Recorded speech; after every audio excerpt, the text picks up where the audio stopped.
শুভেচ্ছা আগবঢ়াইছোঁ নতুন বৰ্ষৰ বাবে সকলোৰে যাতে মংগল হয় NB নিউজৰ চেনেলৰ পৰা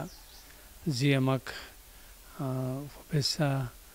প্ৰদান কৰিছে আমি তাক আন্তৰিকতাৰে গ্ৰহণ কৰিছোঁ আৰু নিপেন দাস প্ৰমুখ্যে পৰিচালন সঞ্চালক সকলো NB নিউজৰ কৰ্মকৰ্তালৈ আমি ৰঙালী বিহুৰ আন্তৰিক শুভেচ্ছা জনাইছোঁ আৰু নৱবৰ্ষত মহাপ্ৰভু গোবিন্দই সকলোৱে সৰ্বপ্ৰকাৰ মংগল কৰক তাৰ বাবে আমি প্ৰাৰ্থনা জনাইছোঁ ক'বই লাগিব বহাগ অহাৰ লগে লগে আমাক নতুন প্ৰতিশ্ৰুতি লোৱাৰ কথা মনত পেলাই দিয়ে কাৰণ প্ৰকৃতিয়ে সাজ সলাই আমাকো কয় যে তোমালোকৰ মনবিলাকো পৰিৱৰ্তন কৰিব লাগিব কিন্তু সেইবুলি ঐতিহ্য আৰু পৰম্পৰা ত্যাগ কৰি আমাক কেৱল পৰিৱৰ্তনৰ ধামখুমীয়াতে উটি যাবলৈ কোৱা নাই এই পৰিৱৰ্তন হ'ব লাগিব বাস্তৱসন্মত এই পৰিৱৰ্তন হ'ব লাগিব যুক্তিসন্মত আৰু এই পৰিৱৰ্তনে আমাক দিব লাগিব সকলোৰে মাজত সৌহাৰ্দ্যতা সম্প্ৰীতিৰ বতৰা আৰু এই শিক্ষা প্ৰকৃততে আমাক প্ৰকৃতিয়ে দিছে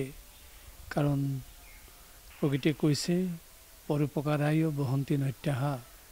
পৰোপকাৰায় দুধন্তি গাৱাহা পৰোপকাৰায় ফলন্তি বৃক্ষাহা পৰোপকাৰায় শৰীৰমেতত কুলু কুলু চৰেৰে স্ৰোতস্বিনী বেগেৰে নৈখন যদি বৈ গৈছে নৈখনৰ বুৱতীৰ উদ্দেশ্য পৰোপকাৰ কাৰণ নৈৰ পানী খাই প্ৰাণীয়ে প্ৰাণ ধাৰণ কৰে